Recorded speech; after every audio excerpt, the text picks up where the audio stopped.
И мы начинаем цикл передачи о не... Так нельзя, да, так. Здравствуйте, дорогие телезрители, и мы начинаем цикл передачи о несбывшихся мечтах, о боли и разочаровании. И сегодня мы говорим с вами о BMW E83. Came up out the womb of man with everything that you demand. You could say I had a plan way before I had a fan. Some would probably call it luck, I just call it being blessed. You ain't never did the work, but you wanna be the best. Lately I could never stress, never better yet. Might have had a thing for you, she know I'm the better bet.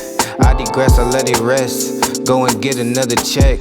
I could always see my future, I bet they could never guess. И, друзья, это необычный обзор, это история про то, как владелец желает сделать так, чтобы эта машина поехала как идеал, вложив в нее стоимость самой машины. В конце разочаровался и решил ее продать. И сегодня вы узнаете почему.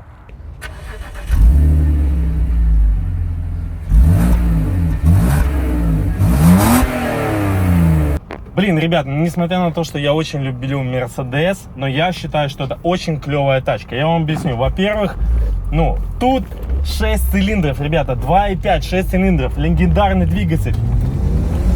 Обалденный звук просто. Вы только слышите, и он, кстати, неплохо едет достаточно, ребята. И тут полный привод, то есть это говорит о том, что вы можете давить сусликов на болоте буквально круглый год. Ребята, это классная семейная тачка, довольно-таки вместительная. Я не сказал бы, что она полностью управляется как BMW настоящая, но в ней есть свой характер. Любой человек, который хотя бы когда-нибудь хочет купить некро-лакшери, он столкнется с тем, о чем расскажет вам Глеб. Хочу вас познакомить, ребята, несмотря на то, что у нас уже село солнце, мы ничего не успеваем, но я хочу, чтобы вы именно сейчас узнали эту информацию. Итак, тапка в пол.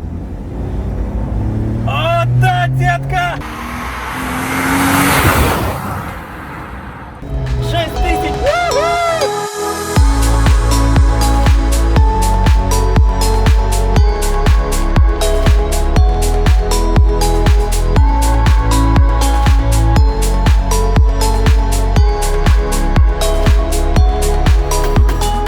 Ребят, всем здорово, меня зовут Глеб, мы с Олесем соседи, друзья детства, еще вот такими писюнами мелкими бегали, под окном бычки собирали. Значит, хочу вам рассказать свою историю, попробую быстренько, максимально коротко. Ездил я всю жизнь на Passat'ах B2, на таком классе, типа Олеся автомобилей. Потом подсобирал немножечко денег. Был бичом, короче. Да. Угу. Мне было 18 лет, это позвонительно. Потом подсобирал чуть-чуть денежек, хотел купить какой-то автомобиль себе. Мне хотелось полный привод, высокий клиренс и вместительный автомобиль. Что-то искал наподобие Audi A6 Allroad, типа такой вот это я хотел купить. Потом мне случайно подвернулся кто-то из знакомых, не помню. Как-то случайно получилось так, что я увидел вот эту машину, в принципе понял, что она мне подходит по всем параметрам, но внешне она мне как-то сначала не очень понравилась.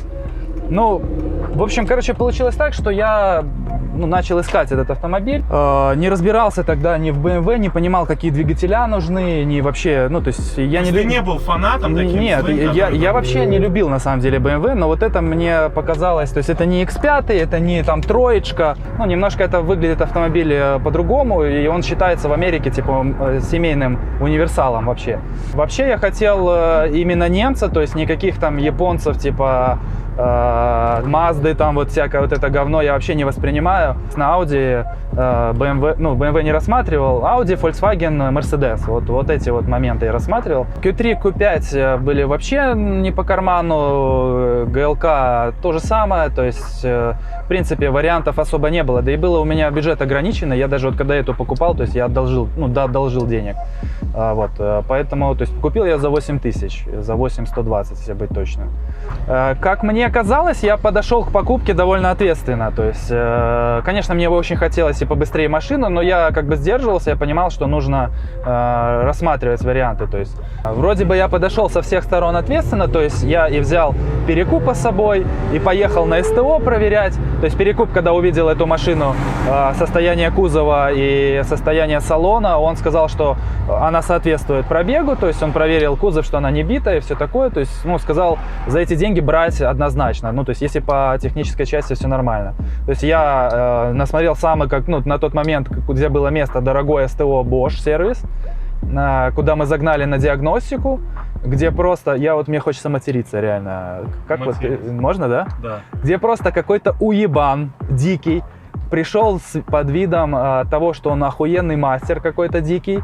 Он пришел с умным видом, смотрел, по итогу не смог различить подтекающий антифриз. Он сказал, что это масло. Откуда-то течет, откуда он не может знать, потому что он не Ванга. Вот, короче, не заметили они ни хера. Там были еще проблемы по подвеске. Я не помню, что-то еще были проблемы уже. Ну, там много было проблем, которых они ни хера не заметили. Просто какие-то уебища, которые взяли с меня там 30 или 40 долларов, да? Ты не помнишь, что вы туда ездили? Да, 40 баксов, короче. Да, 40 баксов взяли и вообще ни хера, блядь, не посмотрели. Просто, ну, какие-то... Я, короче, хочу сказать, я к ним подхожу, он сидит с компьютером, с диагностиком BMW-шной. Я говорю, а вы что, не видите, что у вас кондиционер не включается, у вас кондиционер не работает? Он на меня посмотрел такой, да, блядь. Дурачок, блядь. Вот это Bosch сервис, заебись, да. По сути, они ничего не продиагностировали, а на самом деле сказали, что все good, с машиной ошибок нету, все хорошо, по подвеске все нормально. Хотя сразу же потом я поехал на гаражи к чувакам, мне сказали, что то, салимблок, там то все, короче, надо менять. И амортизаторы я тогда, по-моему, поменял, они херовые были. Ну, короче, не суть. В общем, просто животные натуральные, которые ни хера не соображают, просто нахера они там сидят, вообще не... Короче, я пришел с конкретной просьбой продиагностировать капитально двигатель. Ну, то есть, мне нужно было понять, ну, то есть, вообще не двигатель, а вообще все, трансмиссию, да, то есть, ну, что самое дорогое, коробка, трансмиссия, там, полуоси, раздатки и двигателя, да, то есть, в принципе, они бы могли залезть эндоскопом в котлы и там увидеть, ну, то есть, что там проблема есть. Короче, они ни хера этого не сделали, хотя я просил, и я именно за это платил. И получается, видишь, они сказали, что все good, я тогда купил. Ну, начались мои приключения сразу же после покупки. Я приехал к отдаленно знакомому человеку, который занимается BMW, меняя сразу все расходники. То есть, ну, вообще все. То есть, вплоть до жидкости ГУРа, там, ну, все. Раздатку, оригинальное масло. Да, все оригинальные масла, все. То есть, часть масел я там купил сразу, а часть, ну, он должен был сам, потому что я не знал, какие там раздатки льются и все такое. Вот, я ему это все привез. Он мне это все заменил якобы. Как потом я узнал, он мне этого ничего не поменял, спиздил все мои жидкости, которые я ему привез. В общем, знакомый тебя наебал. Да. Много времени прошло, это выяснилось, что он по факту ничего не менял. Ну вот я ездил, несколько недель я ездил, проверял масло щупом, что-то мне казалось, что оно какое-то жидковатое, странное это масло. Я не знал, может быть такое масло, как бы, но я решил поехать еще раз его поменять, или уже время настало, не помню. В общем, ну суть, что я поехал поменять, и слилась вот такая моча с антифризом, с бензином, как понос детский. Вот, я как бы неопытный, не понимаю, что делать в такой ситуации, ну и мне... Поехал к человеку, к знакомому, хорошему знакомому моего друга, да, который там занимается, у него все ремонтирует. Я к нему поехал, то есть можно было ему доверять, мне сказали полностью. Я к нему поехал, он мне сказал, все, надо капиталить двигатель, все будет красиво, в огне. Каких-то вариантов типа замены двигателя я не рассматривал, потому что, ну, ты купишь то же самое говно, зачем тебе это надо, а тут уже будешь точно уверен, что двигатель красивый, будешь на нем ездить 500 миллионов тысяч километров, и все будет красиво и в огне. Вот. Ну, конечно, я согласился. В итоге отдал я очень много денег на капиталку, то есть отдал я порядка $2000. Это была замена колец, ремонт головы, ну и попутно там ремкомплект ваносов, удаление катализаторов, вот это вот вся вот эта вот шлаебота, да, была. Все это сделалось, и сразу после капиталки она мне стала кушать масло. Я вот, ну, как начал проверять масло, следить. Ведро на километр. Да, короче, она кушала где-то 1,5 литра на 1000 километров. Или 2,5, я уже не помню. Ну, до хера, короче. Нормальная тема. Много, да. Нет, 2,5. Ну, то есть, типа, это даже в допусках там, ну, было. То есть, литр на 1000, они как бы говорят, это нормально. Но это на самом деле не нормально, это все пиздеж гнилой. Значит, тот чувак слился. Который делал капиталку, да, ответственности. То есть, через друга друг сказал, что он нормальный, а в итоге итоге оказалось ненормально. Ну, в общем, стандартная ситуация. тебя Он наебали слился, все, да, наебали. Короче, все жестко начали наебывать. Но мне потом как объяснили, что у владельцев BMW, особенно с буквой X впереди, неважно, 3, 5 или 6, там, у всех такие ситуации, и просто нужно иметь ухо востро.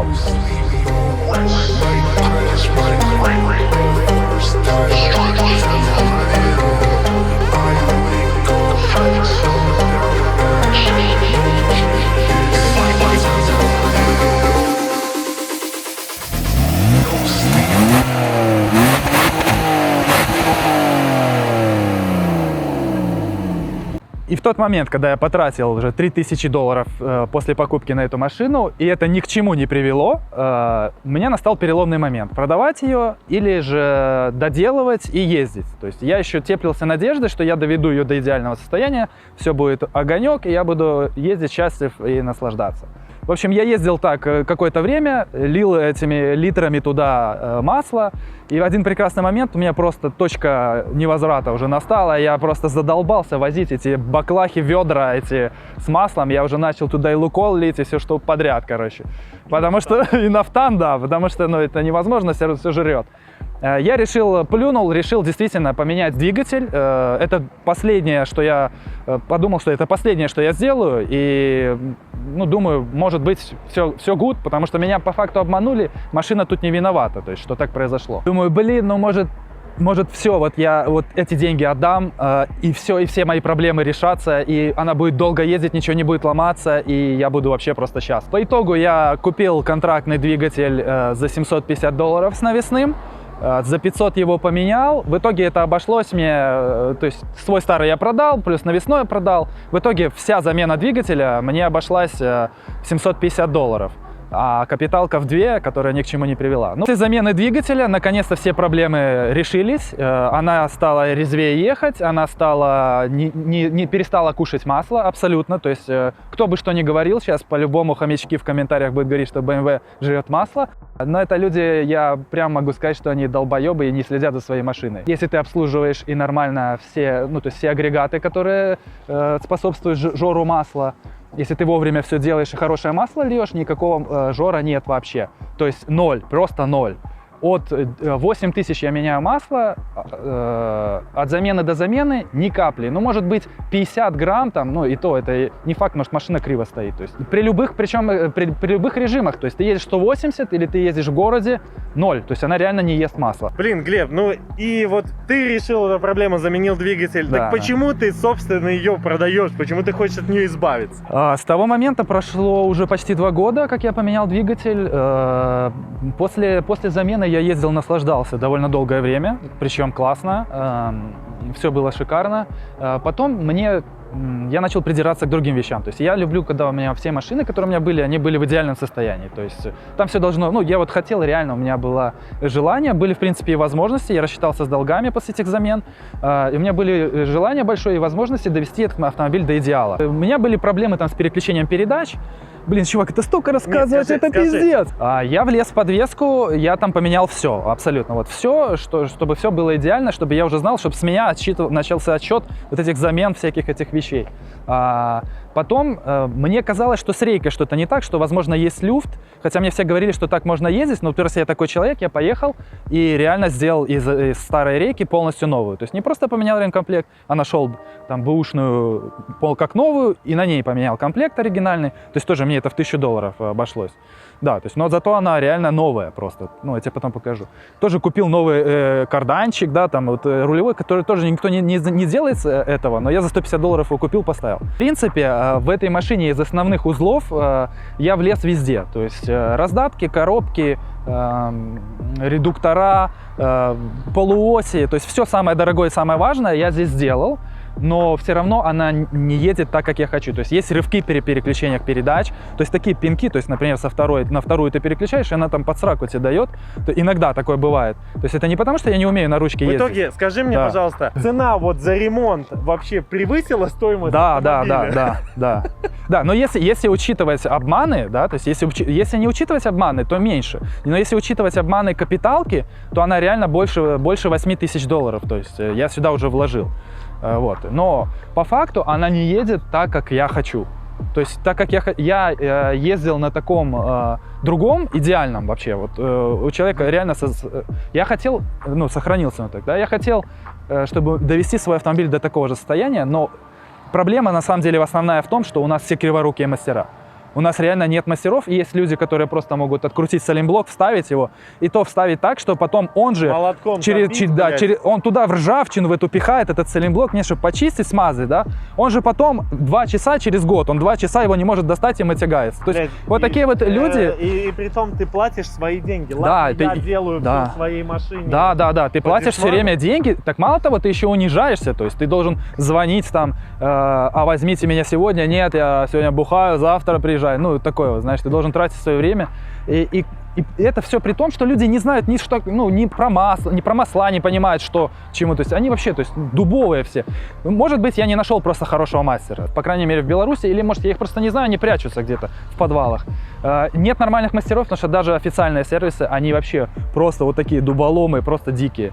Другой бы человек ездил, она едет, все с ней нормально. То есть очень много поменено, очень много... Вот следующему человеку очень повезет, кто купит ее, потому что ему, может быть, все будет устраивать и все будет good, но меня не устраивает, я просто такой дотошный, да. Самое главное, это нужно очень ответственно подходить к выбору автомобиля. То есть вот была самая главная проблема, то есть если бы я обратился, например, в нормальную контору автоподборщиков, да, там, которые гарантию дают, в принципе, этого можно было всего избежать. Они бы все обследовали, действительно, они обследуют, они эндоскопом залазят в двигатель, то есть ошибка исключена.